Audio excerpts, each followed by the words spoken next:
रूही की बात सुन आर्या उसे देखने लगी। उसने एक नज़र सबको देखा, तभी उसकी नज़र अर्नव, आर्यन और अनाया पर जाके ठहर गई। वो उन तीनों को ही देख रही थी। बाकी सबने उसकी नज़रों को नोटिस किया तो वो भी उन तीनों को देखने लगे। इधर उन तीनों ने जब आर्या की नज़रों को खुद पर नोटिस किया तो तीनों ही झेप गए। आर्या को ऐसे चुप देख आर्यन आर्या को देख बोला, सॉरी, ऐसे आने के लिए हमें ऐसे यहाँ नहीं आना चाहिए था। उसने अर्नव और अनाया को देखा जो मायूस हो चुके थे। आर्यन ने गहरी सांस लेके दोनों का हाथ पकड़ा और बाहर की ओर जाने के लिए मुड़ गया। तभी सक्षम ने आगे बढ़ आर्यन का हाथ पकड़ लिया। आर्यन ने मुड़ के देखा तो सक्षम बोला, भाई आप तीनों को कहीं जाने की जरूरत नहीं है। फिर आर्या को देख, हे ना आर्या। आर्या ने सर घुमा के कहा, भाई जैसा आपको ठीक लगे। उसका ऐसा जवाब सुन सक्षम ने सर हिला दिया तो वही उन तीनों के चेहरे पर थोड़ी राहत आई कि कम से कम आर्या ने मना तो नहीं किया। राघव आर्या के पास आके उसका हाथ पकड़ बेड पर बैठा के बोला, अब जो बात है सच सच बता, आखिर वो लड़की है कौन और यहाँ क्यों आई है? जहाँ तक मैं जानता हूँ शायद तू सब कुछ जानती है। आर्या अपना सर हिला के बोली, राघव मैं बस इतना कह सकती हूँ कि फिलहाल मैं तुम्हें कुछ बता नहीं पाऊंगी क्योंकि तभी दरवाजे से आवाज आई, मैं बताता हूँ। सबने उस ओर देखा जहाँ रिधम खड़ा था। रिधम को देख सब एक दूसरे को देखने लगे। इधर आर्या रिधम को देख रही थी और रिधम आर्या को। आर्या ने इशारे से ना में सर हिलाया तो रिधम ने उसे शांत रहने के लिए अपनी पलकें झपका दी। रिधम अंदर आया और उसने दरवाजा लॉक कर दिया। उसने एक नज़र सब पर डाली, फिर गहरी सांस लेके बोला, वो लड़की मेरी कोई दोस्त नहीं है। सब रिधम को सवालिया नज़रों से देखने लगे। तभी रिधम ने बताना शुरू किया, ये बात तब की है जब अमेरिका से मैं किसी काम के लिए इंग्लैंड गया था। तभी अर्नव बोला, ये तो अभी लगभग 2 महीने पहले की बात है। रिधम सर हिला के, हाँ ये तभी की बात है। किसी काम से मैं इंग्लैंड गया था। जिस होटल में रुका था मेरे रूम के बाजू वाले रूम में सोनिया बंसल रुकी थी। और उस रात फ्लैशबैक, रिधम एक मीटिंग के सिलसिले में इंग्लैंड आया हुआ था। कंपनी की ज़्यादातर मीटिंग को नीर की हैंडल करता था, मगर किसी काम से नीर को कोरिया जाना पड़ा था जिस वजह से इस मीटिंग में रिधम को आना पड़ा था। रिधम यहाँ आरआर बन के आया था। जिस होटल में वो रुका था वो उसका ही था। होटल का टॉप फ्लोर हमेशा उसके लिए बुक रहता था, मगर होटल के स्टाफ की लापरवाही की वजह से रिधम को एक स्वीट में रुकना पड़ा क्योंकि उसके फ्लोर पर किसी स्टाफ ने जैस्मिन का स्प्रे कर दिया था और इससे रिधम को एलर्जी थी। उसे क्लीन करने में थोड़ा टाइम लगने वाला था, इसलिए रिधम इस स्वीट में आ गया। रिधम दिन में अपनी मीटिंग अटेंड कर चुका था। वो कल यहाँ से निकलने वाला था कि तभी उसके पास होटल का मैनेजर आया और उसने रिधम को आज होटल में होने वाली एक पार्टी में आने की रिक्वेस्ट की। पार्टी होटल की 10वीं सालगिरह के लिए थी, इसलिए रिधम ने भी हाँ बोल दिया। शाम के 8 बजे पार्टी स्टार्ट होने वाली थी।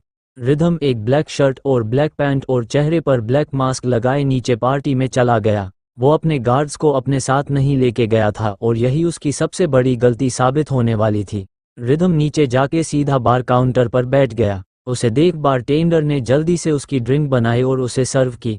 रिधम बिना इधर उधर देखे बस अपनी ड्रिंक एंजॉय कर रहा था। इधर उसी पार्टी में सोनिया भी आई हुई थी। उसकी नज़रें बराबर रिधम पर बनी हुई थी। उसने एक रेड कलर की काफ़ी शॉर्ट ड्रेस पहनी हुई थी। उसका बोल्ड मेकअप उसे काफ़ी हॉट लुक दे रहा था। उसकी नज़रें रिधम जब से इस पार्टी में आया था तब से उस पे ही बनी हुई थी।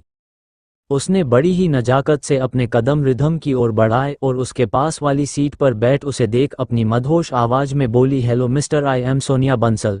मगर रिधम ने ना तो उसकी ओर देखा और ना ही उसकी बात का जवाब दिया। रिधम का मास्क देख वो ये बात पहले ही पहचान चुकी थी कि रिधम ही आरआर है, मगर रिधम की इतना हॉट पर्सनैलिटी देख वो अपने आप को उसे अप्रोच करने से रोक नहीं पाई। वो जानती थी कि अगर आरआर को गुस्सा आया तो शायद वो उसे मौत के घाट भी उतार दे, मगर फिर भी उसने ये रिस्क उठाया। इधर रिधम को कुछ ना बोलते देख सोनिया को काफ़ी इंसल्टिंग लगा, मगर फिर खुद को संभाल उसने कहा, आई नो आरआर के आप ज़्यादा किसी से बात नहीं करते, मगर कम से कम एक बार मेरी तरफ अपनी नज़रों को तो करिए, क्या पता आपके इरादे बदल जाए। उसकी बात सुन रिधम जो ड्रिंक कर रहा था उसने अपना हाथ रोक लिया। फिर बिना सोनिया की तरफ अपनी सख्त और ठंडी आवाज में बोला, मिस बंसल, बॉडी देख के जिसके इरादे बदल जाए वो आरआर नहीं। वैसे भी तुम्हारी बॉडी की इतनी भी औकात नहीं है कि आरआर के इरादे बदल दे। इतना बोल रिधम उठा और वहां से चला गया। इधर सोनिया गुस्से से तमतमा उठी थी। आज तक उसकी इतनी इंसल्ट कभी नहीं आई थी। तभी उसके मन में कुछ आया और उसके होठों पर एक डेविल स्माइल आ गई। उसने खुद से कहा, सोनिया बंसल हमेशा आर और पार की लड़ाई करती है मिस्टर आरआर। अब इस लड़ाई में या तो आर या फिर पार। इतना बोल वो उठी और उसने जल्दी से किसी को कॉल किया। लगभग 5 मिनट में उसके पास एक लड़की आई। सोनिया ने अपना हाथ आगे कर दिया। उस लड़की ने उसके हाथ में एक स्प्रे थमाते हुए कहा, सोनिया आखिर तुम करना क्या चाहती हो? सोनिया उस स्प्रे को लेते हुए अपने काम से काम रखो, समझी? इतना बोल सोनिया वहां से चली गई। उस लड़की ने एक नज़र सोनिया को देखा, फिर आगे बढ़ गई। इधर रिदम मिल वॉशरूम से अपना फेस वॉश कर जैसे ही बाहर निकला के तभी उसके फेस पर कुछ स्प्रे हुआ। रिदम को बचने का मौका ही नहीं मिला और उसका सर तेजी से घूमने लगा। उसने इधर उधर देखने की कोशिश की मगर सब उसे धुंधला नजर आने लगा था कि तभी उसका सर तेजी से चकराया और वो बेहोश हो गया। अगली सुबह रिदम की आंखें हल्की हल्की खुलने लगी। उसने अपना सर पकड़ा क्योंकि उसका सार काफी तेज दर्द कर रहा था। उसने जैसे तैसे अपनी आंखें खोली कि तभी उसे अपने शरीर पर किसी का हाथ महसूस हुआ। उसकी आंखें झटके से खुल गई। रिदम ने नीचे सर कर देखा तो किसी लड़की का हाथ उसके खुले सीने पर था। रिदम का दिमाग सुन्न हो गया। उसने झट से उस हाथ को झटका और बेड से उठने लगा तो उसे एहसास हुआ कि उसकी ऊपरी शरीर पर कोई कपड़ा नहीं है।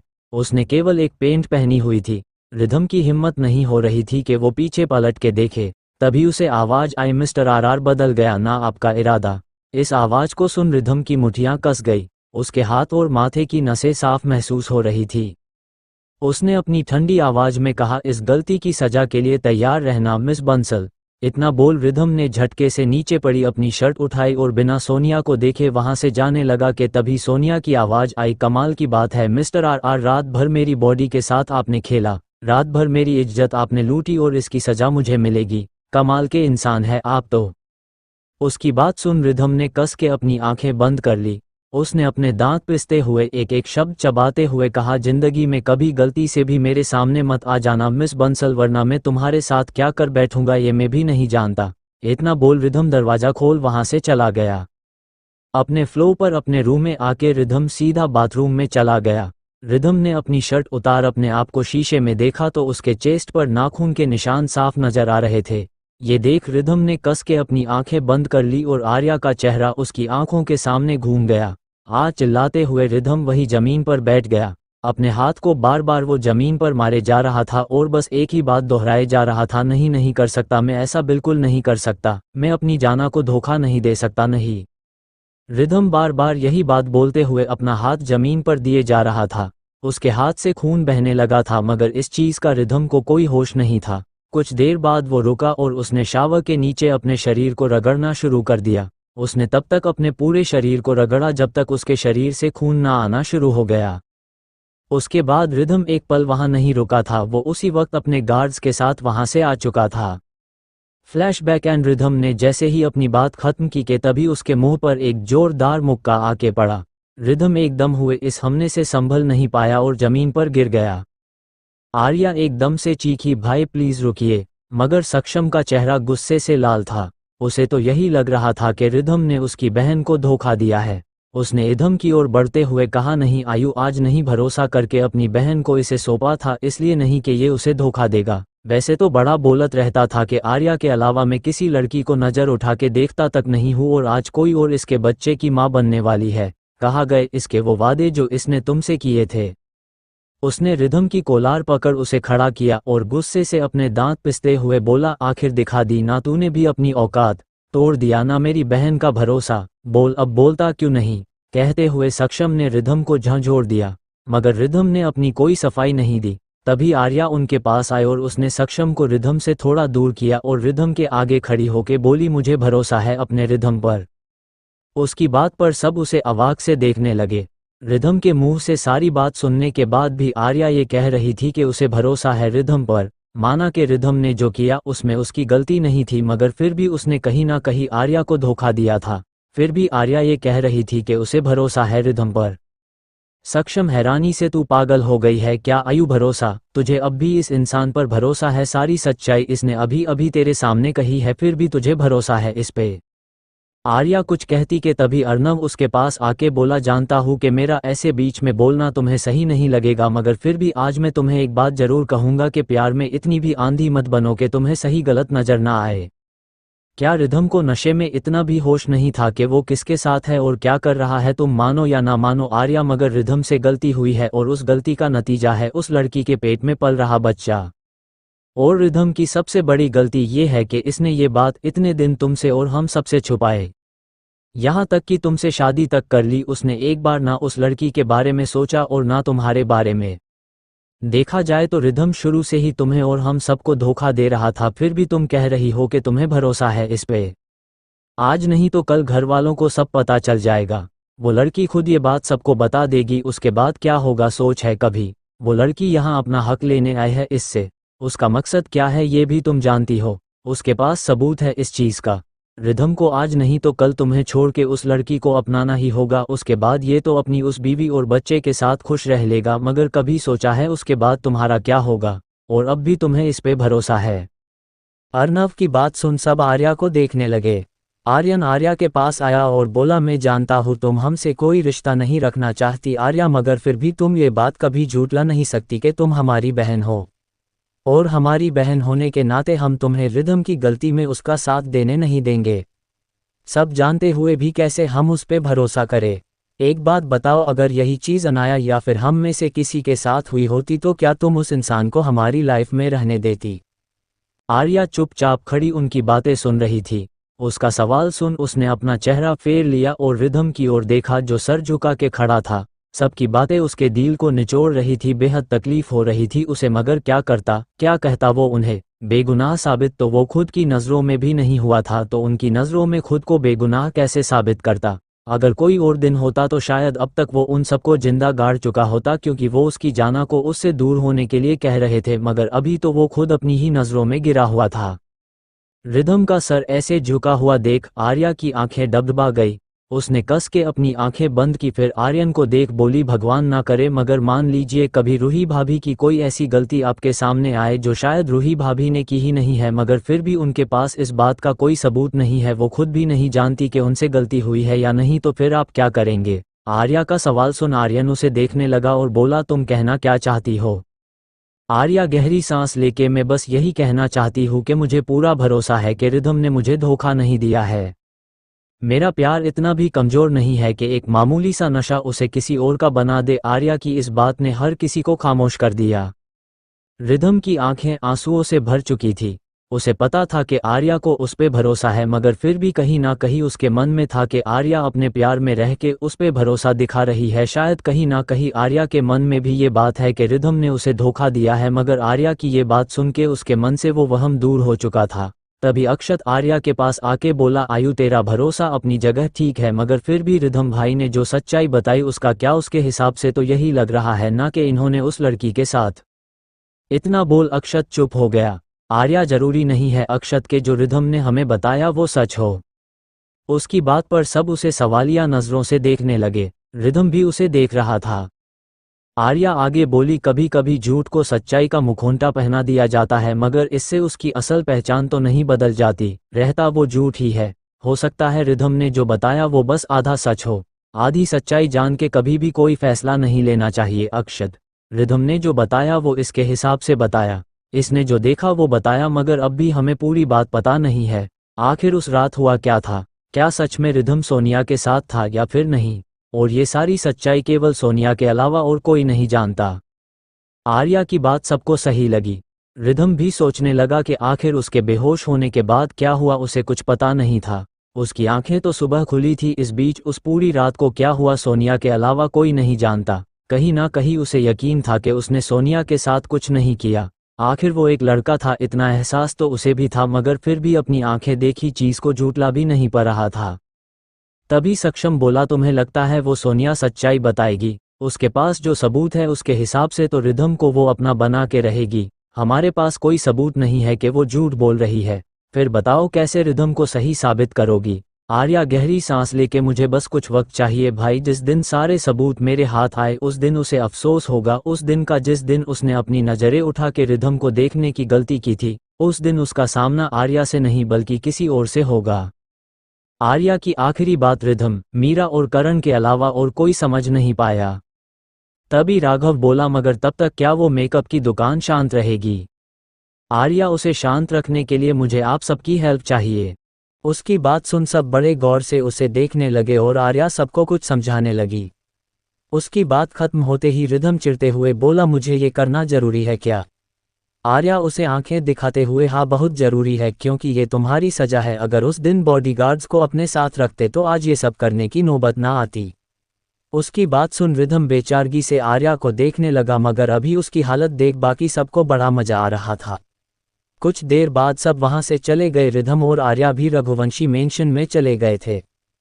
इधर अद्विक जी के रूम में श्रद्धा जी को ऐसे हैरान देख उन्होंने गहरी सांस ली और बिना भाव के बोले, देखो जितना जल्दी हो सके इन पेपर्स पर साइन कर देना, मुझे कोर्ट में भी सबमिट करने हैं, उसमें भी टाइम लगेगा। श्रद्धा जी अपनी हैरानी से बाहर आई और एकदम से बोली, मैं साइन नहीं करूंगी। इतना बोल उन्होंने डिवोर्स पेपर को फाड़ के फेंक दिया। श्रद्धा जी के यूं अचानक पेपर फाड़ने से अद्विक जी हैरानी और गुस्से से श्रद्धा जी को देखने लगे। फिर चिल्ला के बोले, श्रद्धा ये क्या किया तुमने? श्रद्धा जी भी उसी गुस्से के साथ बोली, वही जो आपको दिख रहा है, मैं डाइवोर्स पेपर पर साइन नहीं करूंगी। उनकी बात सुन अद्विक जी ने एक झटके से उनके बांह पकड़ी और गुस्से से अपने दांत पिसते हुए बोले, क्यों नहीं करोगी? मैंने तुम्हें उस दिन भी कहा था कि अब मैं इस बेमतलब के रिश्ते में नहीं रह सकता। क्या तुम्हें ये बात समझ नहीं आती है? श्रद्धा जी उन्हें ऐसे गुस्से में देख थोड़ी सहम जरूर गई, मगर खुद को संभाल उनकी आंखों में देखते हुए बोली, मैं मानती हूँ आदि के मुझसे गलती हुई है, मुझे आर्या को ऐसा नहीं कहना चाहिए था, मगर इतना मतलब ये नहीं है कि आप मुझे ऐसे अपनी जिंदगी से निकाल फेंक देंगे। क्या आपके लिए हमारे रिश्ते का कोई मोल नहीं है? कहा गया आपका वो प्यार जहां आप एक पल मेरे बिना नहीं रह पाते थे, आज मुझे हमेशा के लिए खुद से दूर करने की जिद पर आड़े हुए है। जो रिश्ता आपके लिए सबसे बढ़कर था, आज वही रिश्ता आपको बेमतलब का लग रहा है। कहते हुए उनकी आंखों से आंसू बहने लगे। वही अद्विक जी एक तक उनकी आंखों में देख रहे थे। वो वैसे ही बिना किसी भाव के उनकी आंखों में देखते हुए बोले, रिश्तों की बातें तुम ना ही करो तो अच्छा होगा श्रद्धा, क्योंकि वो तुम थी जिसने एक पराये रिश्ते को अपनाने के लिए खुद के रिश्तों को हमेशा के लिए दूर कर दिया था। कहते हैं दुनिया में सबसे गहरा रिश्ता एक बच्चे का अपनी माँ से होता है, तुमने तो उसी रिश्ते का मजाक बना के रख दिया है और तुम मुझे रिश्ते का मतलब समझ रही हो। अद्विक जी की बात सुन श्रद्धा जी ने अपनी नजरें झुका ली। अद्विक जी उनसे दूर हुए और बोले, मैंने तुमसे उस दिन भी कहा था श्रद्धा के जिस दिन तुम्हारी वजह से मेरी बेटी हट हुई, उसी दिन मैं खुद तुमसे सारे रिश्ते तोड़ दूंगा, और आज मैं वही कर रहा हूँ। मैं तुमसे अपने सारे रिश्ते तोड़ना चाहता हूँ, बेहतर होगा यही होगा कि चुपचाप मेरी बात मान लो, वरना मुझे और भी तरीके आते हैं। इतना बोल अद्विक जी वहां से चले गए। वही उनके जाते ही श्रद्धा जी घुटनों के बाल जमीन पर बैठ गई और फुट फुट के रोने लगी। रघुवंशी मेंशन में शैलजा जी अपने कमरे में बैठी थी तो वही उनके सामने मायरा बैठी थी। उसने गुस्से से अपना जबड़ा भिंचते हुए कहा, आपने उसे यहाँ क्यों बुलाया है? उसकी बात सुन शैलजा जी ने उसे देखा, फिर उस पे तंज कसते हुए बोली, वो इसलिए क्योंकि जो तुम इतने सालों में नहीं कर पाई वो उसने एक रात में कर दिखाया, समझी? उनकी बात सुन मायरा की मुठियां कस गई। उसने गुस्से से कहा, आप जानती है ना मैं रिधम से प्यार करती हूँ, फिर वो ही क्यों? कहते हुए मायरा की आंखों में आंसू आ गए। उसकी बात सुन शैलजा जी ने गुस्से से तेज आवाज में बोली, अपने ये आंसू किसी और के सामने जाके बहाना, मेरे सामने नहीं। 18 साल हो गए हैं तुम्हें यहाँ रहते हुए, आखिर किस लिए भेजा था तुम्हें मैंने यहाँ? ताकि उस अद्विक की बेटी को सबसे दूर कर पाओ, मगर क्या हुआ, उसके वापस आते ही सब कुछ खराब हो गया, और तुम इतने सालों में इस रिधम को अपना नहीं बना पाए। अगर तुम्हारे ही भरोसे रहती तो हो गया मेरा बदला पूरा। तुम्हारी हरकतें देख के मुझे पहले ही समझ जाना चाहिए था कि तुमसे कुछ नहीं होने वाला, वरना मेरे इतने साल वेस्ट नहीं होते, मैं अपना बदला कबला ले चुकी होती, मगर तुम एक नंबर की बेवकूफ़ निकलोगी ये मैंने कभी नहीं सोचा था। उनकी बात सुन मायरा रोते हुए बोली, आप ऐसा क्यों कह रही है? आखिर मैं आपकी पोती हूँ।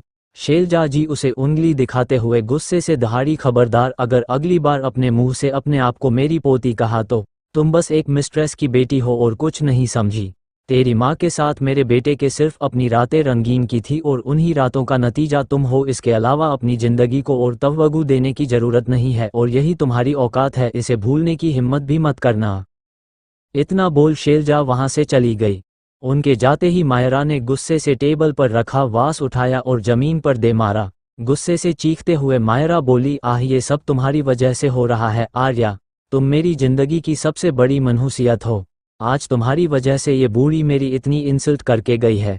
तुमने मेरी सब कुछ छीन लिया है आर्या, सब कुछ, मगर अब नहीं, अब बारी तुम्हारी है, देखती जाओ आगे तुम्हारे साथ क्या क्या होता है। कहते हुए वो भी गुस्से से वहां से चली गई। जरूरी मीटिंग के वजह से रिधम फिर से ऑफिस चला गया था। वही आर्या राठौड़ मैंशन से रघुवंशी मैंशन में आ रही थी, अभी गार्डन एरिया में ही थी कि तभी उसके सामने सोनिया आके खड़ी हो गई। एकदम से उसके सामने आने से आर्या उसे देखने लगी तो सोनिया खुद को संभाल बेचारी बनते हुए बोली, आर्या मैंने सोचा था कि तुम एक लड़की को मेरे दर्द को समझोगी, मगर शायद तुमसे उम्मीद लगा के मैंने गलती कर दी। कहते हुए उसके मगरमच्छ से आंसू बहने लगे। सच में उसके आंसू अगर अभी एली देख लेता तो उसी वक्त अपनी प्रजाति का नाम चेंज कर लेता। आर्या गहरी सांस लेके बोली, जो बोलना है साफ साफ बोली। सोनिया, ये जलेबी जैसी बातें मुझे बिल्कुल पसंद नहीं।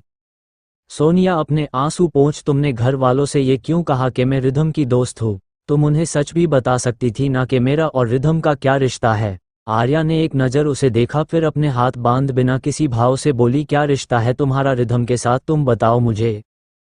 उसके सवाल पर सोनिया उसे देखने लगी तो आर्या गहरी सांस लेके बोली, भूलना मत, सिर्फ एक रात का रिश्ता है तुम्हारा और रिधम का। और ऐसे रिश्ते को दुनिया क्या कहती है ये शायद मुझे तुम्हें बताने की जरूरत नहीं है, तुम खुद समझदार हो। और रही बात अभी सच्चाई बताने की, तो मेरे दादाजी की अभी अभी हार्ट सर्जरी हुई है, ये सदमा अभी वो बर्दाश्त नहीं कर पाएंगे और मैं तुम्हारे लिए अपने दादाजी को तो नहीं खो सकती, इसलिए थोड़ा सब्र रखो, सही वक्त आने पर सारी सच्चाई मैं खुद बाहर लाऊंगी। और वैसे भी तुम प्रेग्नेंट हो, ये बात ज़्यादा वक्त तक हम छुपा भी नहीं पाएंगे, एक ना एक दिन सबको पता चल ही जाएगा, इसलिए कुछ वक्त तक अपना मुंह बंद रखो, वरना तुम्हारे यहाँ रहने से कौन कितना खुश है ये तो तुम देख ही चुकी हो। कहते हुए आर्या वहां से चली गई। उसके जाने के बाद सोनिया आर्या जिस ओर गई उस ओर देखते हुए खुद से बोली, मुझे जल्द से जल्द कुछ करना होगा, वरना कुछ दिनों में सारी सच्चाई सबके सामने होगी। मुझे जल्द से जल्द रिधम को खुद के करीब लाना होगा, वरना सब खत्म हो जाएगा। कहते हुए सोनिया के चेहरे पर परेशानी साफ नजर आ रही थी। ऐसे ही रोमांचक और इंटरेस्टिंग स्टोरी सुनने के लिए जुड़े रहे मेरे चैनल आरके नॉवल पॉडकास्ट के साथ।